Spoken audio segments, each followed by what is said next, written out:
इसकी सबसे common example है कि आप कॉमनली यूज कर रहे होते हो सॉफ्टवेयर्स को as a trial version. So after some time they ask for the paid version of it. They ask for the registration key and they ask for the amount. So if you make some changes to that one, so again and again the software is not going to ask any question about the registration. So for that reason you make changes to the software.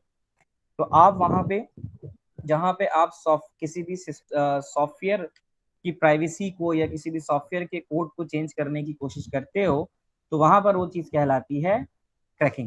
So as you can see, the definition says ki editing of program source code so that it can be exploited or changed for a specific purpose. So that is called the cracking. And what is hacking? Hacking is a way of gaining illegal access to computer system. अगर आप illegal access किसी system के ऊपर हासिल करना चाहते हो, तो फिर वहां पर आप जो है जिस टर्मिनोलॉजी का इस्तेमाल करते हो, तो you call this one as hacking. तो ये एक डिफरेंस आपको समझ में आई एम होपफुल कि ये आ जाना चाहिए. Is this clear? या इसमें कोई कंफ्यूजन है तो you can ask.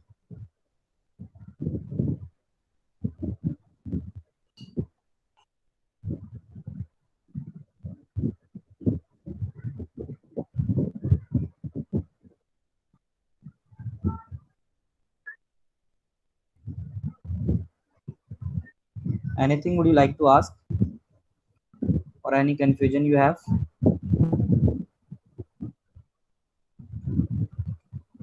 Am I audible? So after that you are aware of different definitions of the viruses and phishing. देखो वायरस क्या है, वायरस के बारे में आप सिंपल लिख सकते हो कि virus is basically a program that replicate, यानी ये अपने आप की डिफरेंट कॉपीज बनाता रहता है और आपके सिस्टम में सिर्फ स्पेस लेता रहता है, सो दैट आपके सिस्टम की स्पेस खत्म हो जाए और कोई भी काम की चीज उसमें आप यूज करना सको. वायरस का एक इम्पैक्ट, वायरस के बारे में सबसे पहली लाइन तो ये होती है कि virus is a program. Virus एक प्रोग्राम है जो क्या करता है, आपके किसी भी कंप्यूटर की फाइल को डैमेज कर सकता है, डिलीट कर सकता है, करप्ट कर सकता है. डिलीट का मतलब फाइल थी, आपने सिस्टम ऑफ करके ऑन किया, वायरस आपके सिस्टम में एक्टिवेट हो गया, तो आपको फाइल ही नहीं मिल रही, तो वायरस ने उस फाइल को डिलीट कर दिया. करप्टिंग द डाटा, फाइल आपके सामने आपको नजर आ रही है but you can not use it, वो फाइल ओपन नहीं हो रही. Causing the computer to malfunction, आपका कंप्यूटर रीस्टार्ट हो रहा है, स्लो डाउन कर रहा है, इस तरह की कोई भी चीजें आपके पास होंगी तो it means your system is affected by the virus. Fishing के बारे में, फिशिंग ऐसे ही है जैसे आप मछली पकड़ते हो तो उसके लिए आप क्या डालते हो, आप फिशिंग रॉड के अंदर कोई ना कोई मछली का कोई भी चीज, चारा दाना, कोई भी ऐसी चीज डालते हो जिसको देखकर मछली आपके पास आए. तो exactly in the same way कि when you talk about the phishing, तो फिशिंग के केस में क्या होता है कि you will receive an email, आपको एक ईमेल रिसीव होगी and that email is somehow similar to the real, और जो वो है आपके पास, यू कैन से कि जो ओरिजिनल कोई आपके पास प्लेटफॉर्म है, जैसे आपका बैंक अकाउंट है, तो आपको एक ईमेल रिसीव होगी that is similar to the one receive by from your bank, but basically it is not the original one. तो फिशिंग के केस में इसी तरह की आपको ऑफर्स आ रही होती है, कॉन्ग्रेचुलेशन आपने ये जीत लिया, वो जीत लिया, अपना अवार्ड रिडीम करने के लिए आप लॉग इन कर रहे हैं, तो वो बेसिकली आपको एक फंसाने की कोशिश होती है कि through the email. Remember, fishing is done through email, कि फिशिंग होती ही ईमेल के थ्रू है, तो वो आपको कोई legitimate looking email, legitimate means के लीगल टाइप ईमेल आपको और जेन्युइन या ओरिजिनल टाइप की ईमेल आपको नजर आ रही होती है, so that you can give your personal data and then you become a victim of phishing. तो फिर आप जो है उस ईमेल को रिस्पॉन्ड कर देते हो, उस ईमेल के थ्रू जिस लिंक से आप उस बैंक की वेबसाइट पे चले जाते हो, आपको लग रहा होता है कि ओरिजिनल बैंक की वेबसाइट है, और जैसे अपनी ओरिजिनल वेबसाइट पे जाकर आप लॉग इन करते हो और आप यही काम कर जाते हो, तो वहां पर आप बेसिकली अपना आईडी और पासवर्ड लॉस कर जाते हो बाद में, जिससे पेमेंट्स जो हैं वो ऑनलाइन ट्रांजेक्शन आपके नाम से हो जाती हैं और फिर आप अपना डाटा जो है या अमाउंट जो है वो लूज कर जाते हो. फार्मिंग में थोड़ा फर्क है. फार्मिंग वहां इस्तेमाल होती है कि आप कोई सॉफ्टवेयर इंस्टॉल कर रहे हो थ्रू द इंटरनेट, आपने नीचे गौर से नहीं देखा कि उसके नीचे एक टिक बॉक्स, चेक बॉक्स लगा हुआ था कि भाई साथ साथ ये वाला सॉफ्टवेयर भी कर दो. Sometime it happens you install one software and then besides it आपके पास छोटे छोटे टिक्स लगे हुए होते हैं नीचे, तो वो दूसरे सॉफ्टवेयर भी आपके यूज कर लेता है, यानी इंस्टॉल कर लेता है. तो फार्मिंग के केस में क्या होता है कि आपके पास सॉफ्टवेयर इंस्टॉल्ड हो जाता है, as it says malicious code installed to redirect user to the fake website. अब वो मैलिशियस कोड इंस्टॉल होने के बाद, अब जैसे it could be a malicious और something like if I am going to advertise my website, मैंने website advertise की है और उस पर ट्रैफिक नहीं आ रहा, तो मैं क्या कर सकता हूँ, मैं किसी सॉफ्टवेयर के कोड में चेंजेस ले आता हूँ। like for example people are using let's suppose WhatsApp for desktop computers। अब मैं किसी तरह WhatsApp जो इंस्टॉल कर रहे हैं उसके कोड में कोई चेंजेस कर देता हूँ, जिससे मैं क्या करूँ कि जैसे ही कोई WhatsApp इंस्टॉल करे साथ साथ मेरा सॉफ्टवेयर उसके साथ इंस्टॉल होगा। अब क्या होगा, या आपने इन द केस ऑफ ज्यादातर देखा होगा कि जब ये इंस्टॉल्ड हो जाता है आपके पास फार्मिंग का कोड, तो वो आपको जो ओरिजिनल वेबसाइट्स होती है उन पे लेके नहीं जाता, वो आपको एडवर्टाइजमेंट्स वेबसाइट के ऊपर ले जाता है। आप जो भी डाटा, जो भी लिंक खोल रहे होते हो तो वो किसी दूसरी वेबसाइट का लिंक आ रहा होता है जो आपके यूज की नहीं होती है। तो इसलिए होता है कि वेबसाइट्स अपनी एडवर्टाइजमेंट्स के लिए इसको यूज कर लेते हैं, या फिर आपका डाटा इवन हैक करने के लिए टू द फेक वेबसाइट। ऐसा ही है कि वो आपको फेक वेबसाइट की तरफ लेके चला जाता है। तो इसमें होता ये कि ये ईमेल के थ्रू नहीं होता, it is like you installed a code on your PC. आप मैलिशियस कोड को अपने पीसी में इंस्टॉल कर लेते हो, जिसकी वजह से आप अगर ओरिजिनल वेबसाइट पे भी जाना चाहते हो तो वो आपको जाने नहीं देता, वो आपको रीडायरेक्ट कर रहा होता है टू द फेक वेबसाइट। तो ये आपके पास फार्मिंग का केस होता है। अच्छा, when it comes to the spyware and key logging. Spyware जो जाहिर है जासूस को आप कहते हो जैसे, तो स्पाईवेयर हो रहा था पाकिस्तान में भी काफी हुआ है, दुनिया में भी होता है कि जो आप एटीएम के कीपैड्स यूज कर रहे होते हो उसके ऊपर एक और कीपैड प्लेस कर दिया जाता है, तो you think that of as the original one and you entered your pin in it. So by the end of the day, the hackers, those who installed that keypads to that ATM systems, they are going to deinstall it, and then in that machine, on that machine, they got the pin of the user IDs। तो फिर उनको वो pins मिल जाती हैं, और fake cards बनाना कोई इतना मसला नहीं होता, तो वो फेक कार्ड्स बना के and by using your ID and password, तो फिर वो वहां से ट्रांजेक्शन्स को भी पॉसिबल कर लेते हैं।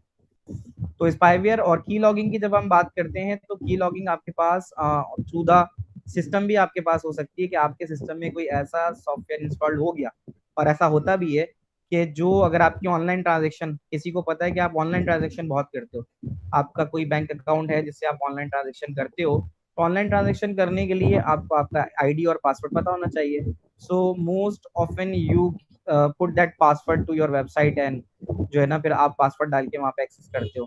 तो की लॉगिंग के केस में ये होता है कि की लॉगिंग के केस के अंदर इवन, यानी मैं ज़ाहिर अपने जीमेल के ऊपर लॉगिन कर रहा हूँ या मैं फेसबुक पे लॉगिन कर रहा हूँ, तो अब तो खैर वो वैसे ही कोड को सेव करने के बाद आपसे बार बार नहीं पूछता, लेकिन सम हाउ इट हैपेंस कि अगर कोई ऐसी वेबसाइट्स हैं जहाँ पर आपको बार बार अपना आईडी पासवर्ड डालना है, तो की लॉगिंग सॉफ्टवेयर उनकी प्रोसेस का रिकॉर्ड रखता है। तो आप उससे कैसे बच सकते हो, आपसे ये पूछता है कि भाई आप कैसे बचते हो। You can make use of एक वर्चुअल कीबोर्ड होता है आपके पास, आपकी मॉनिटर, अगर आप अपने सिस्टम पे लिखते हो वर्चुअल कीबोर्ड लिख देते हो, तो आपके पास एक स्क्रीन के ऊपर ऑन स्क्रीन कीबोर्ड के नाम से आता है वो, तो ऑन स्क्रीन कीबोर्ड भी आ जाता है, आप वहां से भी टाइप कर सकते हो, आप वॉइस इनपुट ले सकते हो, ठीक है ना। तो these are the different ways through which you can make yourself safe from the key logging software issues. यहाँ तक जितनी बातें मैंने आपको बताई आपको क्लियरली समझ में आई।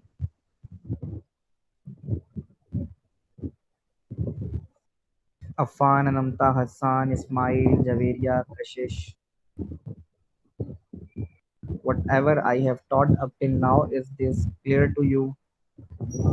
Inshallah, Muhammad Abdi,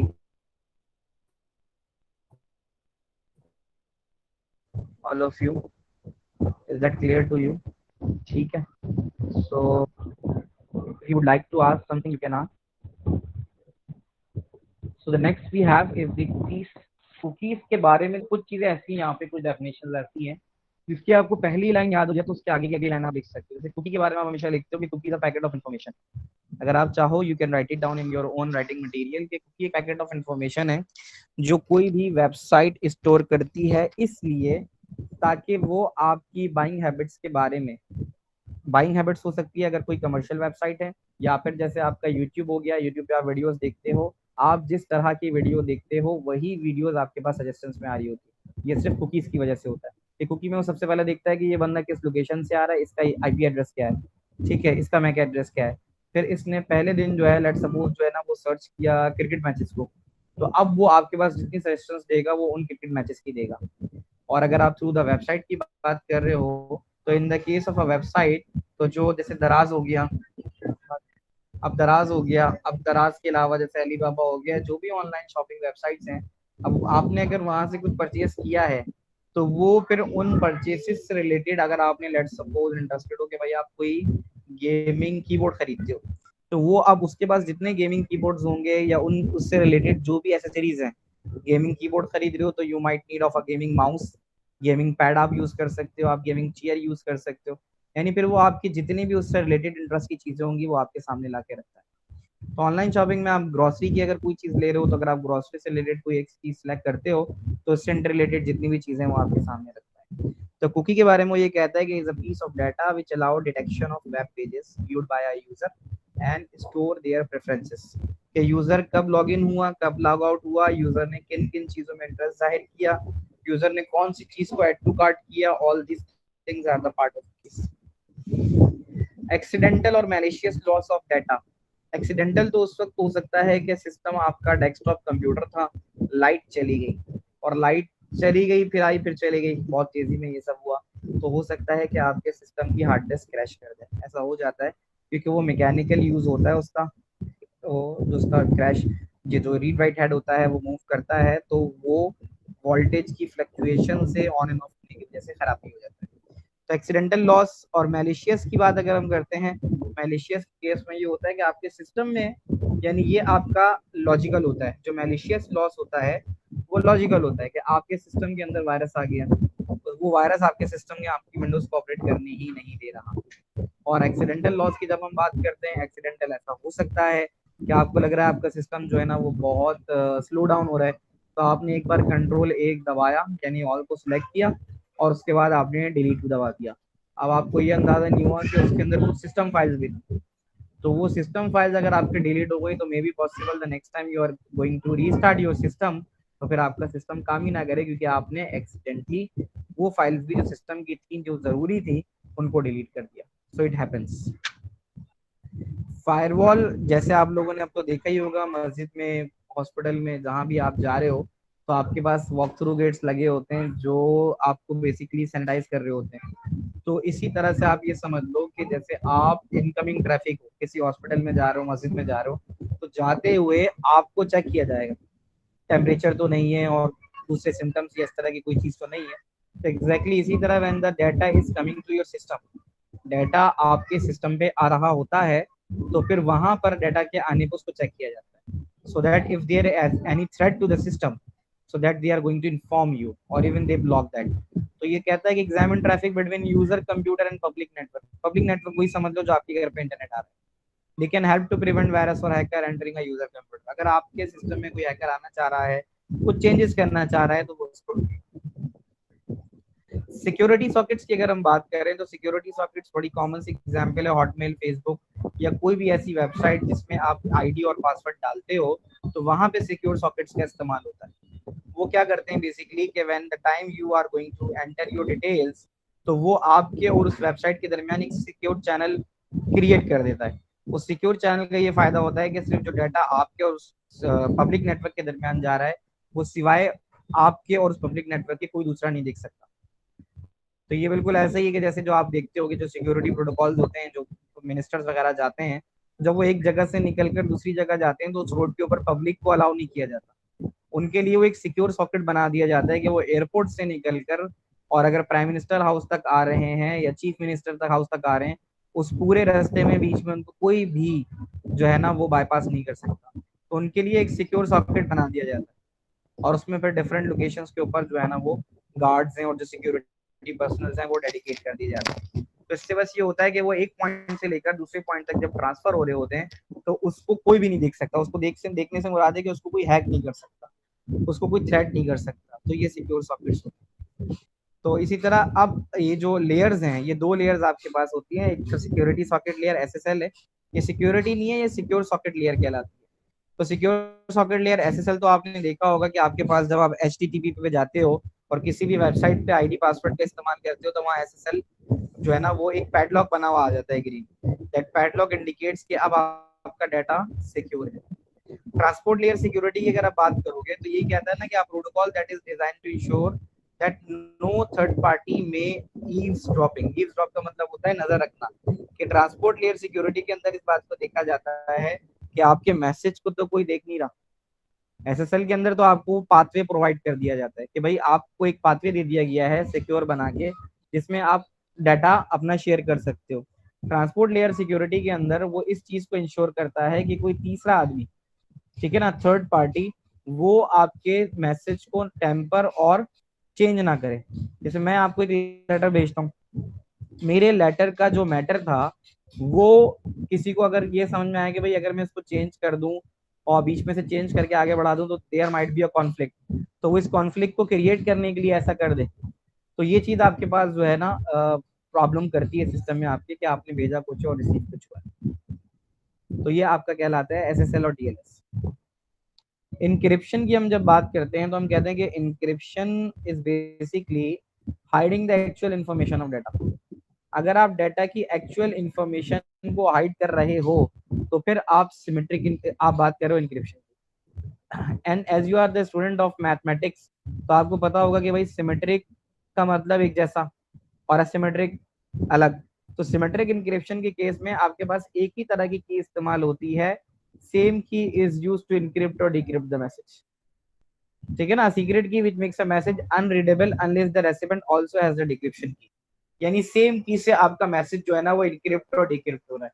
मैंने इनक्रिप्ट कर दिया लेट्स सपोज पासवर्ड लगा के अपने मोबाइल फोन के अंदर QWERTY, तो अब वही पासवर्ड मैंने आपको बता दिया QWERTY।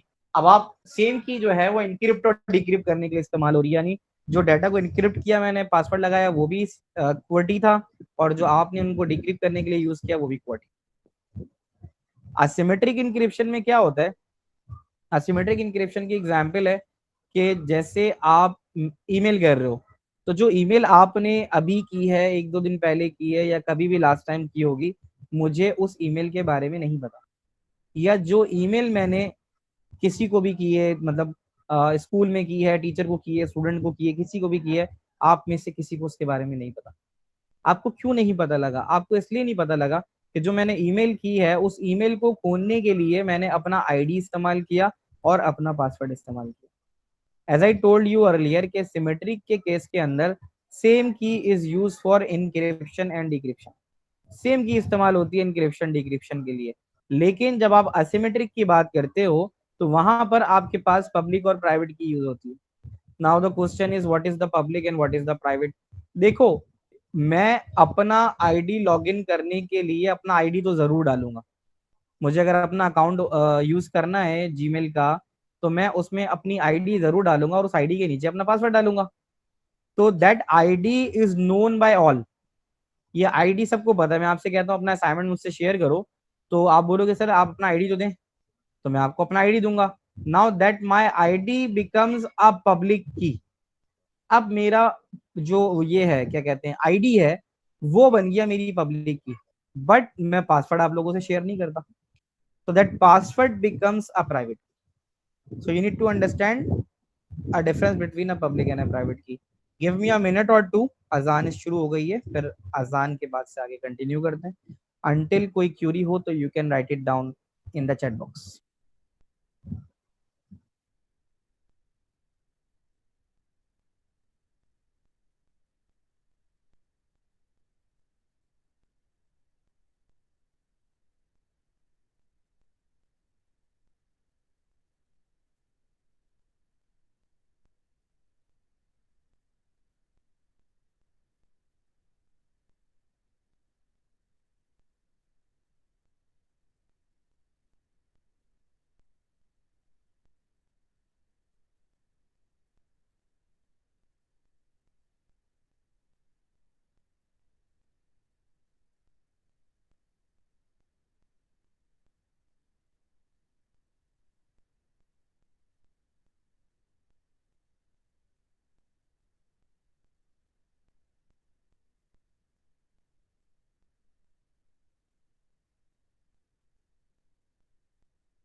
जी जनाब, so we were discussing about that two terminologies. One is about the public key and the other is about the private key.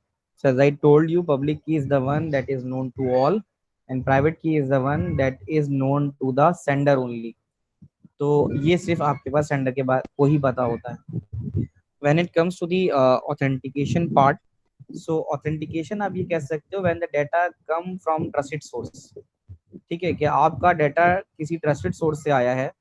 तो जैसे मैं पढ़ा रहा हूँ आपको, यू नो अबाउट इट कि भाई सर बीकन हाउस के टीचर हैं, that is the reason why he is teaching. तो यू वुड से कि भाई ये ऑथेंटिक है. ठीक है. And if you are taking something, आप कोई कार का पार्ट खरीद रहे हो and you are purchasing it from the authorise dealer, तो आप कहते हो ना ऑथेंटिकेशन कहाँ से आती है, फ्रॉम दी ऑथराइजेशन. तो ऑथराइजेशन का मतलब ये होता है कि हाँ भाई कंपनी ने इस बंदे को एज एन ऑथराइज डीलर जो है वो यहाँ पर प्लेस किया हुआ है. तो यू नो अबाउट इट कि हाँ भाई ये बंदा ऑथेंटिक है. तो ऑथेंटिक की जब आप बात करते हो तो यू से के the data come from trusted source, के डाटा ट्रस्टेड सोर्स से आ रहा है, तो आप कहते हो हाँ भाई ये चीज ऑथेंटिक. आपने कोई चीज खरीदी, आपने किसी शॉप वाले से खरीदी, आपके दोस्त ने कहा यार मुझे भी चाहिए, तो आप ये बोलते हो कि हाँ भाई यार ये सही है, ऑथेंटिक बंदा है ये. तो आप ऑथेंटिक का लफ्ज क्यों यूज करते हो, कि आपको पता होता है कि भाई ये जो बंदा है ये ट्रस्टेड है, इस पर ट्रस्ट किया जा सकता है. डिनाइल ऑफ सर्विस अटैक की अगर हम बात करें, DoS, denial of service attack की डिफरेंट फॉर्म्स हैं. डिनाइल ऑफ सर्विस अटैक आप कहाँ कहाँ किस वजह से यूज कर सकते हो. देखो, एक तो ये हो सकता है कि आप जैसे दो राइवल्स हैं, एक दराज चला रहा है और एक और कोई ऑनलाइन शॉपिंग चला रहा है. अब एक सेल आ गई. अब उस सेल के ऊपर जाहिर है एक वेंडर चाहेगा मेरे पास ज्यादा से ज्यादा ट्रैफिक आए, तो ताकि मैं बिजनेस ज्यादा जनरेट कर सकूं. बट जो दूसरा उसका राइवल है वो क्या करता है, वो एक डॉस अटैक क्रिएट करता है, denial of service attack create करता है. डिनाइल ऑफ सर्विस अटैक दो तीन तरह से काम करता है. पहला काम क्या है, पहला काम तो ये कि उसकी एग्जांपल मैं ऐसे देता हूँ कि लेट्स सपोज आपके पास दो मेडिकल स्टोर है, बिल्कुल बराबर बराबर में. तो अब एक मेडिकल स्टोर वाला चाहता है कि सारे लोग मेरी तरफ आ जाए. ठीक है. अब क्या हुआ कि उसने अपना एक बंदा खड़ा कर दिया, और जैसे ही कोई बंदा आता वो कहता आप इधर आ जाए. फिर दूसरा आता इधर आ जाए, कहता दूसरा बंदा अगर उस तरफ जाने की कोशिश करता कहता वो तो बंद है, या वो अपनी सर्विस नहीं दे रहा, या उसके पास मेडिसिन नहीं. हालांकि पहले मेडिकल के पास सारी चीजें हैं, लेकिन क्योंकि उसने एक ऐसा बंदा डेडिकेट कर दिया कि जो डाटा को आगे पास ही नहीं होने दे रहा. तो ये एक उसकी एग्जाम्पल हो सकती है डॉस की. वो आपके पास आपकी ईमेल्स में भी आ सकती है, कि जो कुछ कुछ जगहों के ऊपर ईमेल बड़ी इंपॉर्टेंट होती है, कि भाई ईमेल आएगी तो उसके ऊपर रिस्पॉन्ड करना है. अब क्या हुआ, आपके राइवल ने या जो भी डॉस क्रिएट करने वाला है, उस डॉस क्रिएट करने वाले ने क्या किया, उसने क्या किया, तो उसने ये किया कि उसने ये किया कि उसने आपके पास या तो इतना ट्रैफिक, फॉल्स ट्रैफिक जनरेट कर दिया. ऐसा भी होता है कि आपके पास एक इंपॉर्टेंट ईमेल आनी है, तो जो आपका हैकर था या जो आपके पास डॉस क्रिएट कर रहा था, वो क्या करेगा, वो थाउजेंड ऑफ फेक और बोगस ईमेल्स आपके पास जनरेट कर देगा. उससे आपका टाइम जाया होगा आपकी ओरिजिनल ईमेल्स को फाइंड आउट करने में, कि वो आपको इतनी सारी ईमेल्स कर देगा एक टाइम के ऊपर, आपको 1000 की तादाद में, 2000 की तादाद में ईमेल्स कर देगा. तो आपके लिए एक्चुअल को ढूंढना मुश्किल हो जाएगा. तो अब इसमें ये होता है कि जैसे कह रहे हैं डिनाइल ऑफ सर्विसेज अटैक के अंदर ये होता है कि an attempt at preventing user from accessing part of network, कि आप किसी नेटवर्क को एक्सेस नहीं कर पा रहे, नोटेबली इंटरनेट सर्वर. यानी कि आप और मैं एक ही इंटरनेट सर्विस प्रोवाइडर से इंटरनेट ले रहे हैं, और मेरा इंटरनेट चल रहा है और आपका नहीं चल रहा. तो उसका पॉसिबल रीजन ये हो सकता है कि किसी ने आपके सिस्टम पे डॉस अटैक जो है वो इम्प्लीमेंट कर दिया, जिसकी वजह से आपके सिस्टम पे सर्विसेज ही नहीं आ पा रही. तो this is the reason why DoS of denial of service attack जो है वो आपके पास जो है वो सर्विस करने ही नहीं देता आपको. फिर एथिक्स की बात आती है, तो एथिक्स में तो ये कहता है कि भाई कुछ सेट ऑफ प्रिंसिपल्स होते हैं, अखलाकियात होती हैं. Regulate the use of computer, जैसे कि किसी की इजाजत के बिना आप उसका कंप्यूटर यूज नहीं कर सकते, किसी की इजाजत के बिना आप उसके सिस्टम में यूएसबी नहीं लगा सकते, उसकी इजाजत के बिना आप उस यूएसबी में से डाटा कॉपी नहीं कर सकते. ये सारी चीजें एथिक्स का पार्ट है. तो एथिक्स में थी ना, इसमें दो से तीन चीजें थी. एक तो था इंटेलेक्चुअल प्रॉपर्टी राइट, बाकी दो आपको याद है कौन कौन से थे. इंटेलेक्चुअल प्रॉपर्टी राइट में यही चीज होती है कि भाई एक ही बंदा है जो इसका मालिक है, उसके अलावा कोई दूसरा आदमी उसको क्लेम नहीं कर सकता है कि ये मेरी है. फिर इसी तरह आपके पास जो है ना वो ये भी था कि कम्युनिटी है. कम्युनिटी गाइडलाइंस में ये कि आप कोई ऐसा सॉफ्टवेयर क्रिएट नहीं करोगे या कोई ऐसा प्रोग्राम क्रिएट नहीं करोगे जिससे जॉब लॉसेस बढ़ जाएं, या जिससे जो है वो लोग जो है वो किसी गलत डायमेंशन में चले जाएं। जैसे आजकल ये बड़े गेम्स आ रहे हैं आपके पास जो इस तरह से समझ लो शूटिंग गेम्स हैं। तो उन शूटिंग गेम्स का डेफिनेटली असर जो है वो स्टूडेंट्स के या बच्चों के माइंडसेट पे होता है। तो एथिक्स में ये भी चीज आती है कि since you are a designer, अगर आप वेब डेवलपर, वेब डिजाइनर, आप गेम डिजाइनर हो, तो आप अपनी जात से कोई ऐसी चीज ना क्रिएट करो जो आगे जाके सोसाइटी में किसी भी प्रॉब्लम का बाइस बने। बाकी ये तीन चीजें हैं आपके पास, free software, freeware, shareware. तीनों में सबसे मुफ्त का जो है वो फ्री सॉफ्टवेयर है।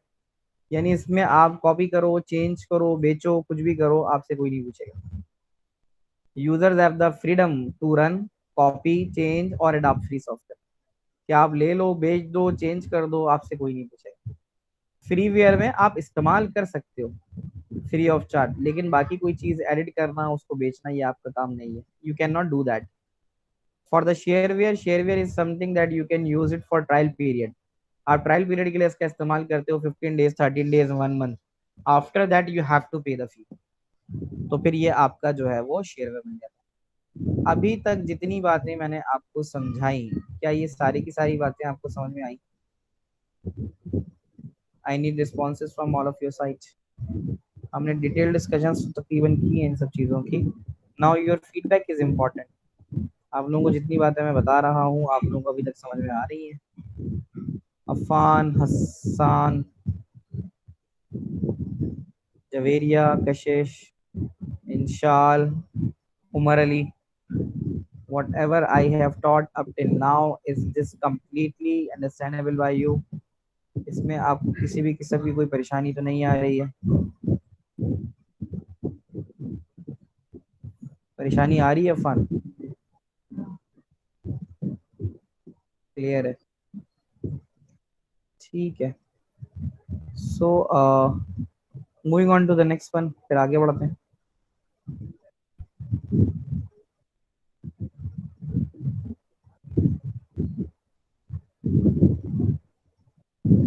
अब आगे इसके अंदर जो आपके पास क्वेश्चन आ जाता है, वो क्वेश्चन आता है रिलेटेड विद दी आप कह सकते हो कि अफेक्ट्स। क्या अफेक्ट्स क्या क्या है?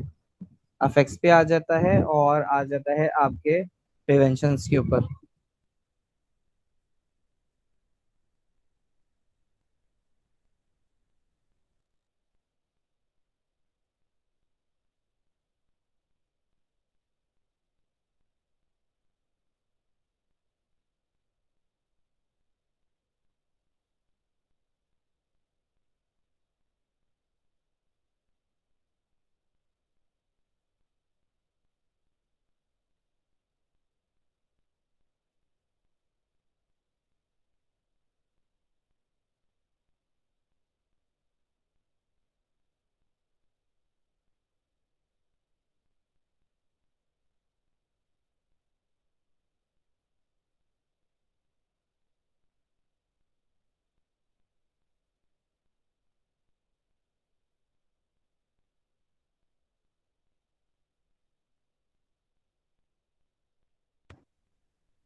सो we are going to continue from that part. अब हम उसको आगे कंटिन्यू करते हैं। We will talk about the prevention, कि हम किस किस तरह से प्रिवेंट कर सकते हैं और उसके क्या क्या इफेक्ट्स होते हैं। We are going to discuss.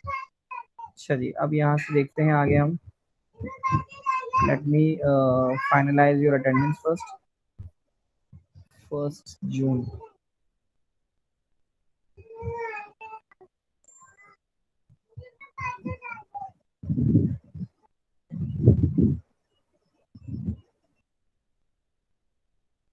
Hold on.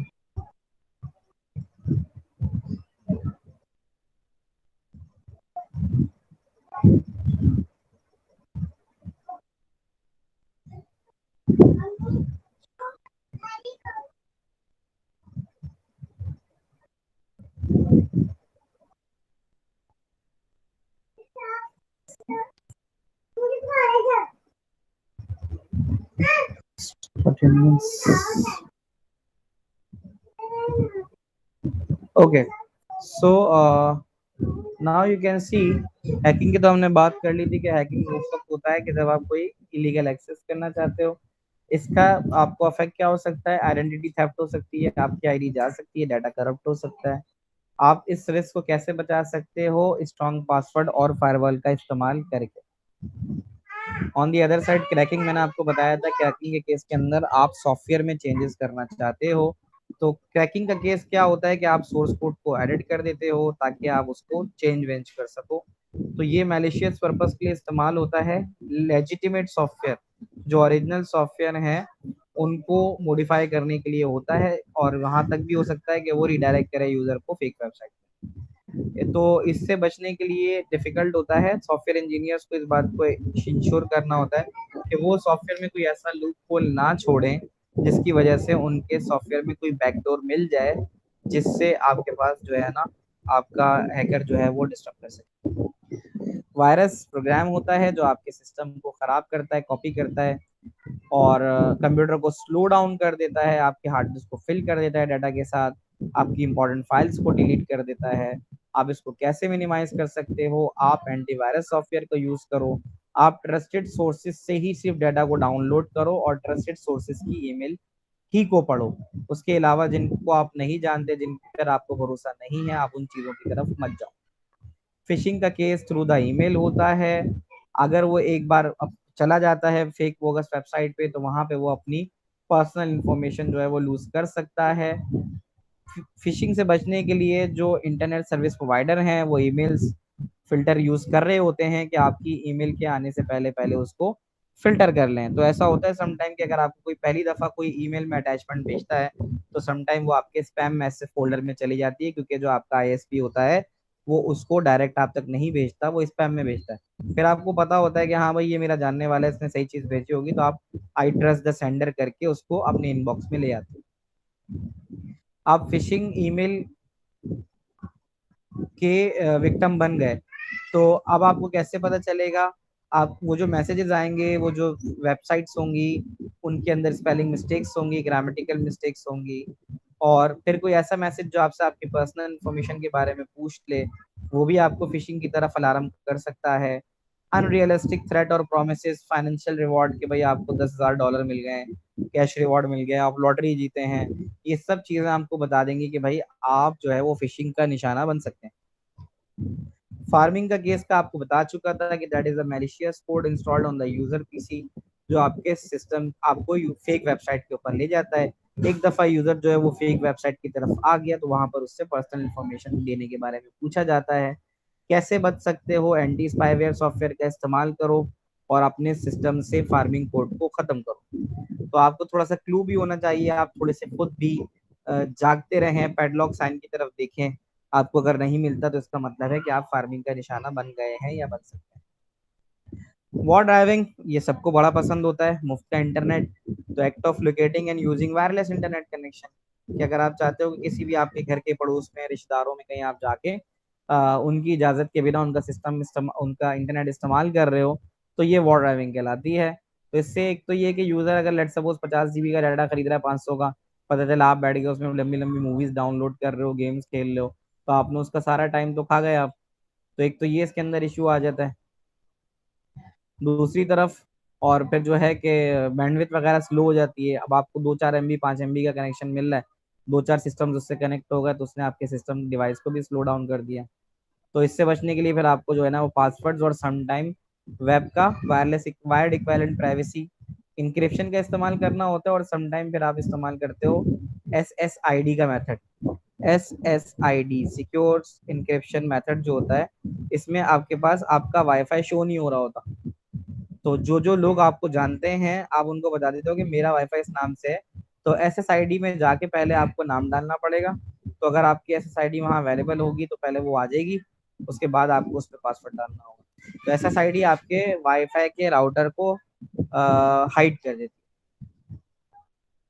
फिर स्पाईवेयर की लॉगिंग है, ये मैंने बात की थी कि आपका डाटा जो है वो की प्रेसेस के थ्रू मेजर जो है वो रिकॉर्ड हो रहा होता है। तो उससे बचने के लिए आप एंटी स्पाईवेयर का सॉफ्टवेयर यूज करो, या फिर आप माउस का इस्तेमाल करो, ड्रॉप डाउन बॉक्सेस का इस्तेमाल करो, ऑन स्क्रीन कीबोर्ड का इस्तेमाल करो, तो आप इससे बच सकते हो। कुकीज के बारे में बता चुका था, पैकेट ऑफ इंफॉर्मेशन होता है जो आपके पास यूजर प्रेफरेंसेस को स्टोर करता है। ये एक एनोनिमस प्रोफाइल जो है ना बनाता है, यानी नाम वाम नहीं इसमें लिखता, और वो जो है वो यूजर के डेस्कटॉप से आप उसको डिलीट कर सकते हो। सी ड्राइव के अंदर जाओ, प्रोग्राम फाइल्स मिलेंगी, उसके अंदर आपका 10 का फोल्डर होगा, आप डिलीट करोगे आपकी कुकीज वहां से चली जाएंगी। डाटा कंप्यूटर के अंदर एक्सीडेंटल भी लॉस हो सकता है, हार्डवेयर के मेल फंक्शन से भी हो सकता है, और सॉफ्टवेयर की भी। हार्डवेयर मेल फंक्शन का मतलब हार्ड डिस्क काम करना छोड़ गई, आपका बोर्ड जल गया, मतलब आपको इश्यू आया बोर्ड में भाई के पावर ज्यादा चली गई, या फॉर एनी रीजन आपका हीट अप होके बोर्ड जल गया, तो ये हार्डवेयर मेल फंक्शन होता है जिससे डाटा लॉस होता है। एक्सीडेंटल का मैंने आपको बताया, कंट्रोल ए करके आपने डिलीट का बटन दबा दिया तो आपका सारा का सारा जो है वो डाटा जो है वो साथ साथ डिलीट हो गया। सॉफ्टवेयर मेल फंक्शन हो सकता है कि आप 32 बिट ऑपरेटिंग सिस्टम में 64 बिट ऑपरेटिंग सिस्टम को कुछ चलाना चाह रहे हो। आप जब इंस्टॉल करते हो तो आपको पता होता है कि ये 32 बिट ऑपरेटिंग सिस्टम है, 64 है।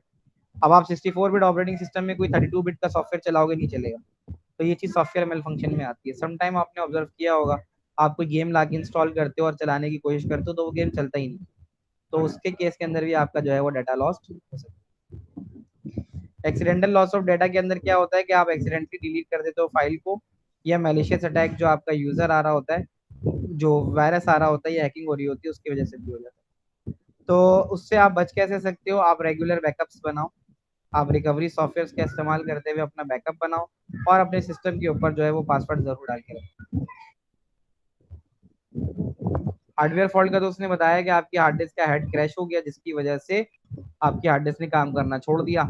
बचाना चाहते हो तो यूपीएस लगा लो, अनइंटरप्टेबल पावर सप्लाई, कि जैसे ही लाइट जाए तो आपका यूपीएस उसको फौरन जो है वो लाइट प्रोवाइड कर दे, तो आपका सिस्टम क्लोज ना हो। या फिर आप पैरेलल हार्डवेयर चलाओ, कि अगर एक पे चला गया है सिस्टम, ये लाइट चली गई है, कोई वजह हो गई है, किसी वजह से बंद हो गया, तो दूसरा सिस्टम वहां मौजूद हो। सॉफ्टवेयर का तो मैंने आपको बता दिया कि इनकम्पैटिबल सॉफ्टवेयर हो, कि आपने जो है ना कोई डिफरेंट प्लेटफॉर्म्स का यूज कर लिया हो, आप मैक के ऊपर कोई उसकी चीज चलाना चाह रहे हो एंड्रॉइड की, या एंड्रॉइड के ऊपर कोई विंडोज की चीज चलाना चाह रहे हो, तो that could be the problem. तो वो आपका सॉफ्टवेयर मेल फंक्शन होता है। क्या आपको यहाँ तक की ये बातें समझ में आती हैं जितनी बताई गई हैं?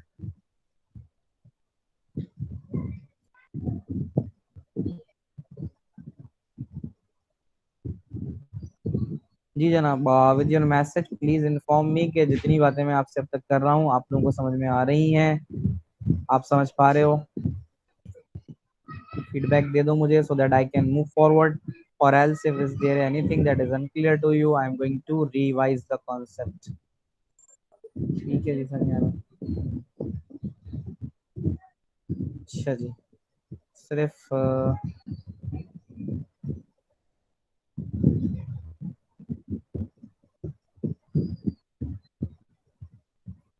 ठीक है, सिर्फ अली को आ रहा है समझ में, उमर अली को। बाकी हजरात हैं यहाँ, जरा हाँ ना करके बता दें मुझे। ऐसा तो नहीं क्लास लेके तो उधर खाना खाने निकल गए। मुजना और Javeria, Hasan, Affan, all of you, आप लोगों को चीज़ें क्लियर हो रही हैं बेटा? ठीक है, तो छोटा सा फायरवॉल भी हम देख लेते हैं। फायरवॉल जैसे बताया था कि भाई फायरवॉल एग्जामिन करता है ट्रैफिक, आपको ना हर चीज़ के 4 से 5 points. Sir cookie security issue क्यों है? कुकी सिक्योरिटी इशू हो सकता है, पहले की किताब के अंदर ये बात नहीं थी कि कुकी कोई सिक्योरिटी थ्रेट है, लेकिन न्यू बुक के अंदर ये बात दी गई है कि कुकी सिक्योरिटी इशू है। वो इसलिए कि देखो मुजना, जैसे फॉर एग्जांपल अगर आपको जैसे किसी को किडनैप करना है और आपको उसकी बाइंग हैबिट्स के बारे में पता चल जाए, तो आप उसको आसानी से ट्रैप कर सकते हो। तो ये बिल्कुल ऐसा ही होता है। कि कुकीज का केस ही यही होता है कि अब ऐसा होना शुरू हो गया कि कुकीज को यूज करते हुए जो कि हैकर्स होते हैं उनको पता होता है कि भाई इस बंदे को कंप्यूटर की एसेसरीज का शौक है, या इसको जो है वो कोई जो है ना वो कॉस्मेटिक इस चीज का शौक है, तो वो उसकी इस बाइंग हैबिट को यूज करते हुए फेक प्रोडक्ट्स, सारी की सारी फेक चीजें या फेक जो भी उनके पास मेथड्स होते हैं उनको यूज करते हुए वो ये काम कर रहे होते हैं कि फिर जो है ना कि भाई यूजर का आईडी क्या है, पासवर्ड क्या है, वो भी यहाँ तक जो है ना वो उसको पता चला लेते हैं और फिर आपके लिए थ्रेड बन जाता है। पहले कुकी थ्रेड नहीं था, but nowadays cookie is a threat. मुझे जो पॉइंट आपने पूछा था वो पॉइंट आपको मैंने सही आंसर किया, समझ आई बात?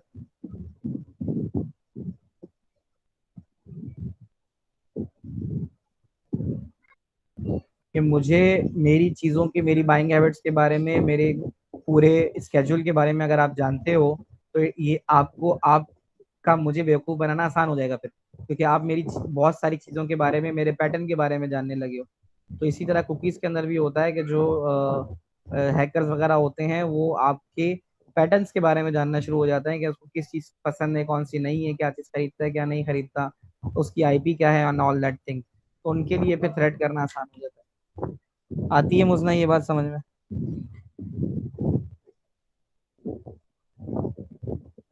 आती है।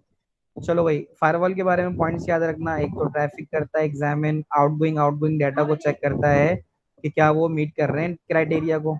अगर डाटा क्राइटेरिया पे फेल कर जाता है तो फायरवॉल उस ट्रैफिक को ब्लॉक करके वार्निंग इशू कर देता है। लॉग्स का मतलब ये है कि तमाम इनकमिंग और आउटगोइंग ट्रैफिक का एक रिकॉर्ड बना के रखता है कि भाई कितनी डाटा आया, कितना डाटा गया, कहाँ कहाँ से आया, कहाँ कहाँ को गया। क्राइटेरिया आप सेट कर सकते हो अगर आप चाहते हो कि कुछ वेबसाइट से आप डाटा एक्सेस नहीं करना चाहते, ऑफिस के अंदर एम्प्लॉयज बैठ के गेम खेल रहे हैं, सोशल मीडिया साइट्स यूज कर रहे हैं, तो आप वो सोशल मीडिया साइट्स या गेमिंग साइट्स को ब्लॉक कर सकते हो। फायरवॉल आप यूज कर सकते हो जिससे आप प्रिवेंट कर सकते हो वायरस या हैकर को आपके सिस्टम में एंटर होने से, और साथ साथ वार्न करते हो आप यूजर को कि इफ समवन जो है he has tried to gain some access to your system. तो firewall cannot prevent certain harmful traffic if an individual bypass the firewall. आपके सिस्टम, आप इंटरनेट जो अपना ऑफिस में यूज कर रहे हो उस पर तो लगा हुआ है, लेकिन आप अगर उसको छोड़ के आप अपना डाटा बंडल यूज कर लेते हो तो अब आप सोशल साइट यूज कर सकते हो, क्योंकि आप उस फायरवॉल से ही निकल गए, आप उस नेटवर्क का हिस्सा ही नहीं रहे। तो अगर कोई नेटवर्क का हिस्सा नहीं रहेगा तो फिर आपके पास आपको सिक्योरिटी थ्रेट रहेगा कि आपका आईडी पासवर्ड भी आकर वहां लॉस्ट हो सकता है। इतनी सारी बातें मैंने आपको बता दी, क्या ये आपको याद रहेंगी?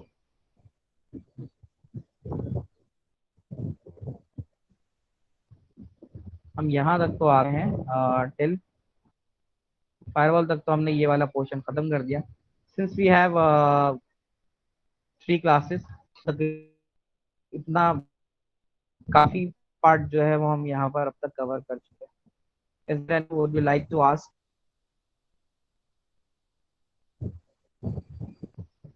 Any confusion, any query you have?